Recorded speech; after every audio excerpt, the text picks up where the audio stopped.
Brothers and sisters, hello. Welcome to Readings with Regina, and I'm very excited about this show today because I'm going to be reading to you the words of my Black Panther sisters. I get very excited when I can actually share their words with you. And we're going to start with someone that I'm sure you know. Afeni Shakur. Tupac's mom. Yes. I'm going to read from her book, her actual words. You know, she's no longer with us. So this is very important. I remember when I saw her last in New York, I didn't even know who Tupac was because I was going to school. I mean, it was just all about school. He was right there, just looking at me and his mom. We were talking about, Panther stuff. Anyway, this is what Afeni Shakur, who was also a political prisoner. You see the banner. This is Black August. We must recognize political prisoners and all prisoners because jail is terrible. Can you imagine a world without prisons? That's how I want you to think. Anyway, this is Afeni. She's talking to Jasmine Guy. You all might remember Jasmine Guy from A Different World. So she says, so the Panther Party, for me, at that time, clarified my situation. She, like me, had been on the street. She had been a girl gang member. This is Afeni. The Panthers took my rage and channeled it against them, she points outside. Instead of us, she holds her heart. They educated my mind and gave me direction. With that direction came hope. And I love them for giving me that. Me too, me too. I never had hope in my life. Me too, me too. I never dreamed of a better place or hoped for a better world. For my mama, my sister, and me, I just never did. They took me, talking about the Panthers, and looked at me and said, Afeni, you are strong, so use your strength to help the weak. You are smart, so use your mind to teach the ignorant. And that's what I did. Seko, another great Panther. Oh, Seko Odinga, my section leader in the Bronx. Lumumba, the section leader of Harlem. Kathleen Cleaver, Eldridge's wife, and the only visible female force of the party. They were brilliant to me. To me, too. That's exactly how I felt on meeting these Panther leaders. I wanted what they had. And let me just take a moment to talk about Kathleen Cleaver, Communications Secretary of the Black Panther Party for Self-Defense, because I worked for her in Oakland, California. I wrote some of her speech, not wrote them, I typed some of her speeches, okay? And I need to tell you this. I was a teenager then, just like Afeni, to see strong Black women, and they were just a couple years older than us. They were like in their early 20s. But to see these kind of Black nationalist revolutionary sisters, I was just enthralled. I just wanted to be near her. I just wanted to be like her. Now, let me just explain this to you too, brothers and sisters. That was from Afeni Shakur's book. Yes, I'm Dr. Regina Jennings now. But when I was in the Black Panther Party for Self-Defense, I couldn't talk. I never talked. I mean, I talked to other rank and file people in the party, but I was not a speaker. I want you to understand that.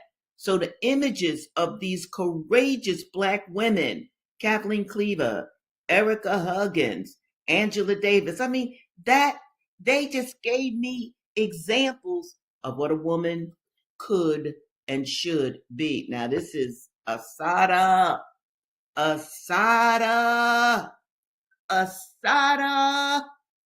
Yes, you must get her autobiography. You just must see how this tremendous Black woman, right, had one of the greatest escapes of all time in America. She's a hero. She's in Cuba right now.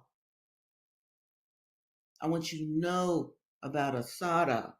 Let me see, I got a comment here. Let me bring this up. Uh-oh. Okay, I don't know who this is, but all right, I'll take that. I will absolutely take that. So anyway, so let me tell you what I did. And I'm going to say something else about Afeni too before I move on to the works that I normally read. Check it out. President Trump gets elected the first time. All right, boom. He gonna say that she's a cop killer. That's what he said about Assata Shakur, a black nationalist freedom fighter. She was in the Black Panther Party for self-defense, and she was also a member of the Black Liberation Army. We didn't play. I want y'all to know y'all heroes. She's one of them. Let me show you her book again, because you should get her book. You got to read her autobiography. Assata is amazing. What she went through is one of the greatest escapes in all time. She was in prison because they wanted to kill her, just like they wanted to kill Angela Davis, just like they wanted to kill Erica Huggins. You need to know that. You need to know about the 1960s. You need to know what we did to America. You need to know all of the fruits of your heroic literary tradition. Now, what I'm going to do with Assata, I'm actually going to read a poem that she wrote. Okay? And she was in lockdown. All right. And the police had ransacked her cell and all this sort of thing. And she didn't know why. And then she found out. And this is for Rima Alukbala, Youngblood. Because what happened with him, he tried to escape prison. The makeshift rope that he was using to lower himself had broken. So he died. So Assata wrote this poem to him. For Rima Alukbala, Youngblood. They think they killed you, but I saw you yesterday, standing with your hands in your pockets, waiting for the real deal to go down. I saw you smiling your fuck it smile, blood in your eyes, your heart pumping freedom. Young blood, they think they killed you, but I saw you yesterday in the playground, black skin, sweaty, shiny, hurling your ball bomb into the hoop, right on target. Won't be no game next time, 'cause you ain't hardly playing. They think they killed you, but I saw you yesterday with your back against the wall, muscles bulging against the chains, eyes absorbing truth, lips speaking it, heart learning how to love, head learning how to hate, learning who to hate, blood ready to flow towards freedom. Young blood. Young bloods ain't got no blood to waste, and no syringes on no barroom floors and no strange lands delaying other young blood's freedom. We don't need no tired blood, no anemic blood, no blood clots in our body. They think they killed you, but I saw you yesterday. All them young bloods must have gave you a transfusion. All that strong blood, all that rich blood, all that angry blood flowing through your veins towards tomorrow. That's Assata. Get her book. And let me tell you something else too about Afeni Shakur. Afeni Shakur was part of the New York 21. You understand?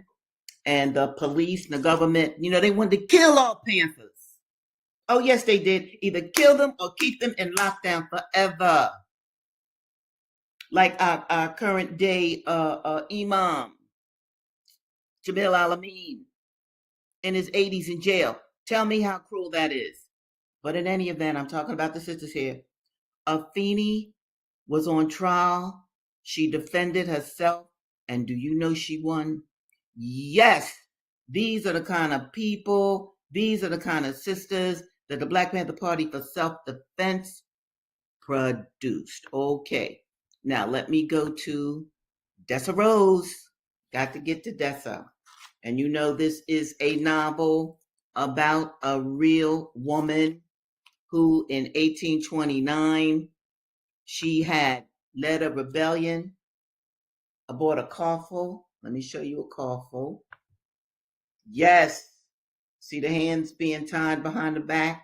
See the white men on horses in the front, to the side, and even in the back? That's a coffle. They even have somebody playing the violin. Keep it moving, keep it moving. Well, girlfriend, who Shirley Ann Williams, the writer of Dessa Rose, named Dessa, she led a rebellion. And dig this, she was pregnant. Now, where I am now, Nathan, also on a coffle, also revolutionary, also got away, also helped rescue Dessa. They're at Miss Ruffel's plantation. Now, Miss Ruffel is not your abolitionist, really, but her husband's not there on the plantation, and these people who escaped, they escaping slaves or enslaved people. They work her plantation. Anyway, her and Dessa just had a big argument about Mammy and who Mammy was or wasn't. And Miss Ruffel is talking to Nathan. And she says, she has blamed Dessa for being beat by her previous master and branded between her thighs. Sister, did you hear me? She was branded with a hot iron on the inside of her thighs. Okay, so her value would not be impaired when she was sold. So Nathan says, I don't know about that. I don't know about her being to blame. The darky rose also. Some owners, it don't take much. Maybe Dessa's was one like that. Whatever she done, it wasn't enough to impair her value. The gently jibing tone seemed to mock her, talking about Rufel. And she retorted, I bet she was making up to the master. See how this white woman is going to blame the victim for being beat. That's why the mistress was so cruel. I bet that's what it was. Dessa was breeding when Wilson bought her, missus. He said, what she was carrying laying right up there in your house now. No white man ain't had no hand in that. Well, thinking of the nut brown face, but his hair, remembering its silken texture. You not going to tell me darkies have hair like that, she said stubbornly. Missus, he was shaking his head and laughing softly. Every Negro baby I ever seen come in the world got curls shine like satin. And then later they nap up. He snapped his fingers. Inside 6 months. You see that boy? In a year, he won't even be able to get a curry comb through that crop. Truly, smiling at the idea. He nodded, mock, solemn. Startled by his drollery, she laughed, catching herself a little guiltily. She asked more sharply than she had intended, Are you the baby's father? No, missus, he said steadily. I think you all are sweethearts. She smiled at him encouragingly, thinking that would explain his evident protectiveness of the girl. He shook his head. Dessa ain't been in too much of a position to think about no sweetheart, he said without looking at her. Well, she began, moved in spite of herself by the simple statement. She faltered. Still, something inside her urged. You didn't just up and whip a slave. They didn't just whip her for nothing, without some reason. Well, I know it must have been something happened to cause all that. But whatever it was, she paid for it. Now that's Dessa Rose. Did I show y'all Dessa Rose? I think I did. That's Dessa Rose, a fabulous novel based upon a true sister, pregnant, who led a revolt on a coffle. Now I'm going to read from, where is it? There it is. Incidents in the Life of a Slave Girl by Harriet Jacobs or Linda Brent. She calls herself Linda Brent in the book, but her real name was Harriet Jacobs. And let me just say this. This book was written around 1859, published in 1860. This good white woman, her name is Lydia Mariah Child. She also has a biography out. She helped Linda Brent write this wonderful book in the late 1850s, okay? All right? So this is an actual voice of an enslaved woman, okay? That's very important. And I want to give big ups to Lydia Mariah Child. I'm going to tell y'all more about her during other programs because she did a heck of a lot for the enslaved people of her time. And see, once you help enslaved people, you lose a lot of your white cadres and family and all that. Okay, here we go. Incidents in the life of a slave girl. You might remember that Dr. Flint's jealous wife is questioning Linda Brent because the Mrs. Flint's husband, Dr. Flint, is a pervert and a pedophile. And he's been, grooming Linda. So here we go. I did as she ordered. As I went on with my account, her color changed frequently. She wept and sometimes groaned. She spoke in tones so sad that I was touched by her grief. The tears came to my eyes, but I was soon convinced that her emotions arose from anger and wounded pride. She felt that her marriage vows were desecrated, her dignity insulted, but she had no compassion for the poor victim of her husband's perfidy. She pitied herself as a martyr, but she was incapable of feeling for the condition of shame and misery in which her unfortunate, helpless slave was placed. Yet perhaps she had some touch of feeling for me, for when the conference was ended, she spoke kindly and promised to protect me. I should have been much more comforted by the assurance if I could have had confidence in it. But my experiences in slavery had filled me with distrust. She was not a very refined woman and had not much control over her passions. I was an object of her jealousy and consequently of her hatred. And I knew I could not expect kindness or confidence from her under the circumstances in which I was placed. I could not blame her. Slaveholders' wives feel as other women would under similar circumstances. The fire of her temper kindled from small sparks, and now the flame became so intense that the doctor was obliged to give up his intended arrangement. I knew I had ignited the torch, and I expected to suffer for it afterwards, but I felt too thankful to my mistress for the timely aid she rendered me to care much about that. She now took me to sleep in a room adjoining her own. There I was, an object of her especial care, though not of her especial comfort, for she spent many a sleepless night to watch over me. Sometimes I woke up and found her bending over me. At other times, she whispered in my ear as though it was her husband who was speaking to me and listened to hear what I would answer.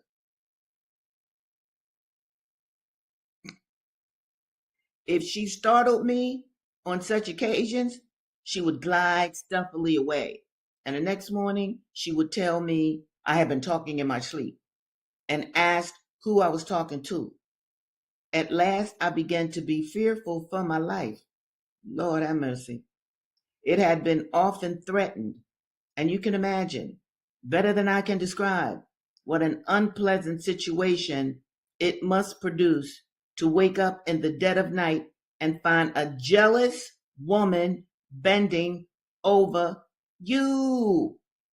Terrible as this experience was, I had fears that it would give place to one more terrible. Now, check this out. Check this out. Let me remind you all.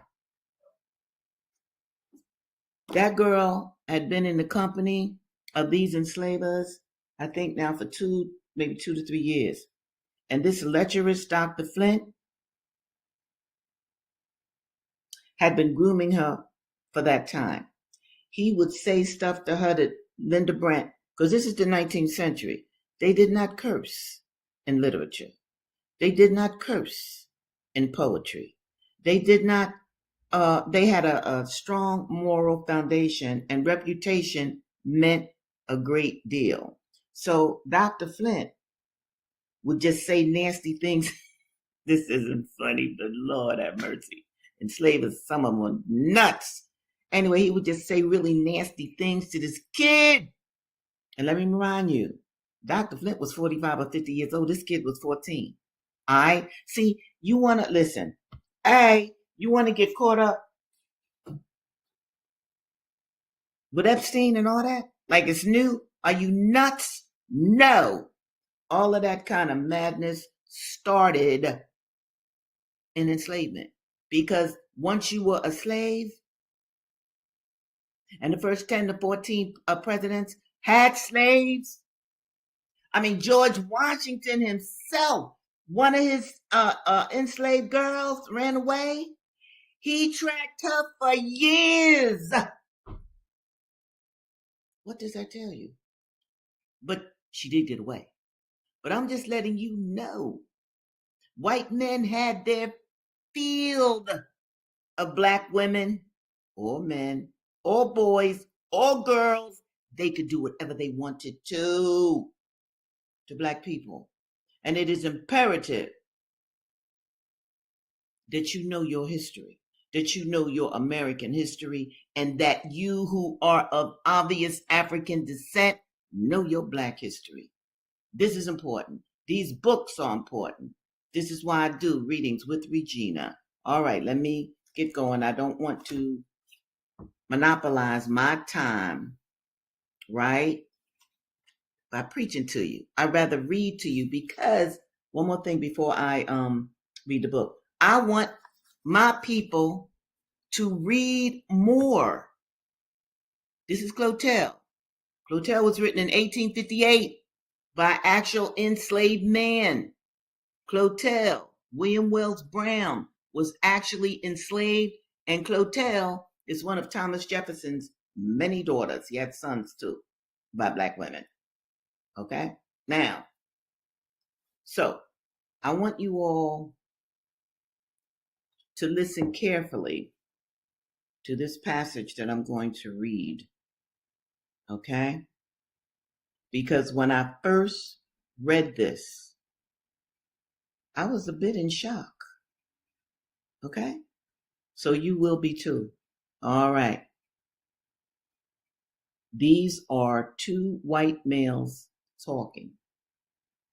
A case has just taken place near here where a neighbor of ours, a Mr. J. Higgerson, attempted to correct a Negro man in his employ who resisted,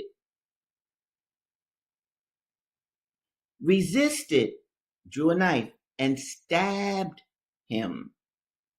Mr. Higgerson in several places. Mr. J.C. Hobbs, a Tennessean, ran to his assistance. Mr. Hobbs stooped to pick up a stick to strike the Negro. And while in that position, the Negro rushed upon him and caused his immediate death. The Negro then fled to the woods. Remember, let's see who. Fred Douglass went to the woods. Okay, Blake went to the woods. All right, William Wells Brown went to the woods. This is where escaping blacks would go. Harriet went to the woods. All right. But was pursued with dogs. I told you all about those Negro dogs. Okay? Dogs, when the party who were pursuing him came upon him, he was in the swamp and he was fighting the dogs. And the party going after him commanded him to give up, which he refused to do. He then made several efforts to stab them. Mr. Robertson, one of the party, gave him several blows on the head with a rifle gun. But this, instead of subduing, only increased his desperate revenge. Mr. R then discharged his gun at the Negro, and missing him, the ball struck Mr. Boone in the face and felled him to the ground.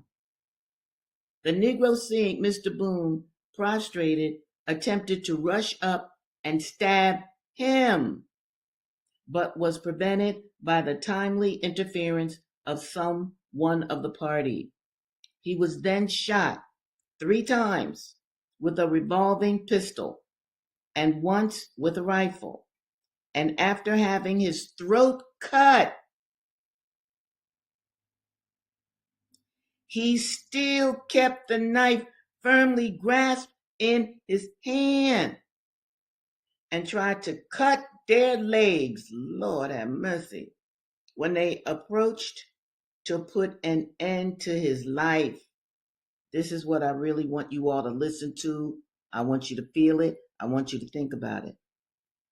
This chastisement was given to this Negro because the Negro grumbled and found fault with his master for flogging his wife.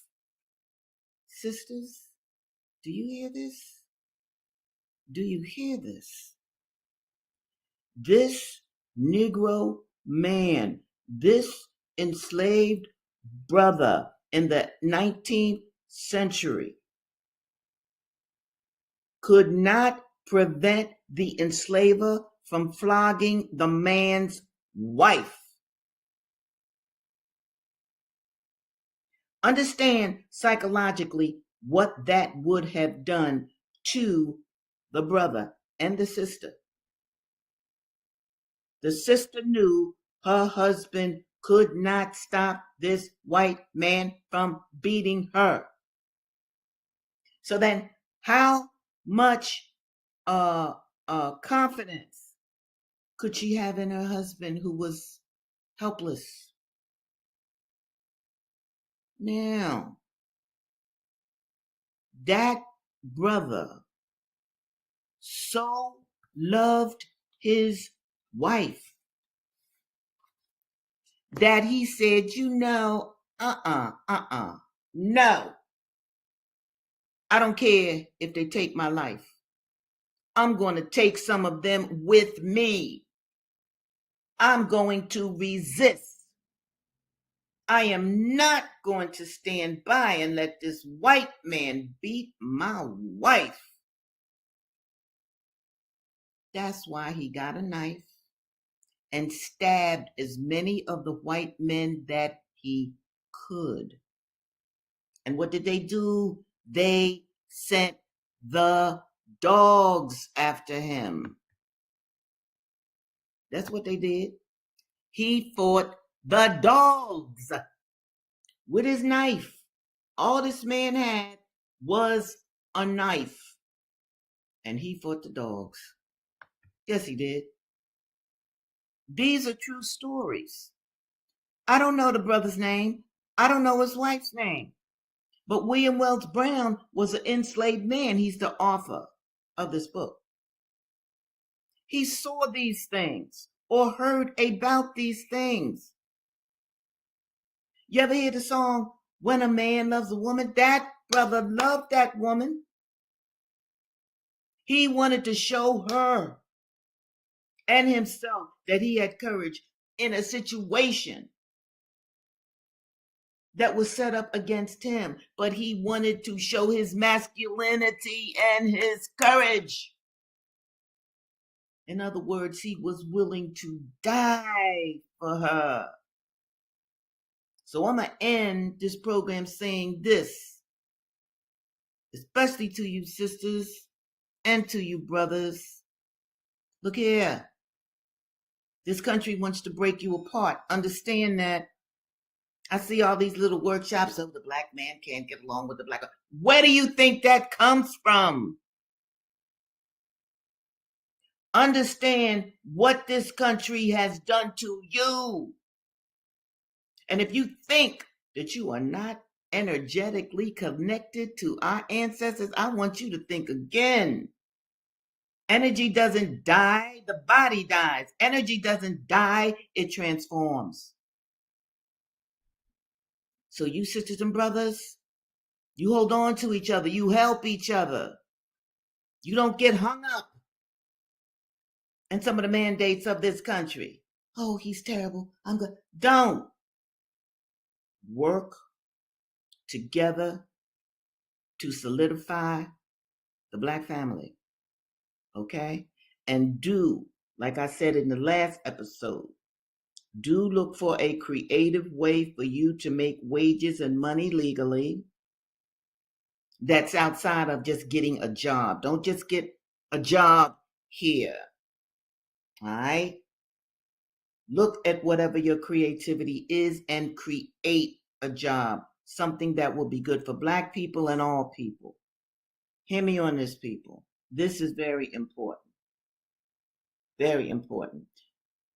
Okay, I can feel myself getting ready to start preaching, and I don't want to do that. I want you to seriously think about what I have read to you today. I want you to go over these books. I want you to share them with your friends, and I want you to share them with your family. I want you to share them with your children. Before I do sign off, I want to change that. We are all a part of each other. That is our earthly journey. We are all a part of each other. All of you listening to me, I'm a part of you. You're a part of me. And this is why I say this every episode, because it's the truth. I pray for you every morning and every night. Yes, I do. All my subscribers, other people too, I pray for. But I want you to know you are prayed for. There are power in words. And I want to bring that to your attention because I particularly want my people to read more. All right. I'm going to sign off now. I will be back next Tuesday with a brand new episode and new episodes from the books. And I will see you at that time. And in the meantime, and in between time, know that you are loved.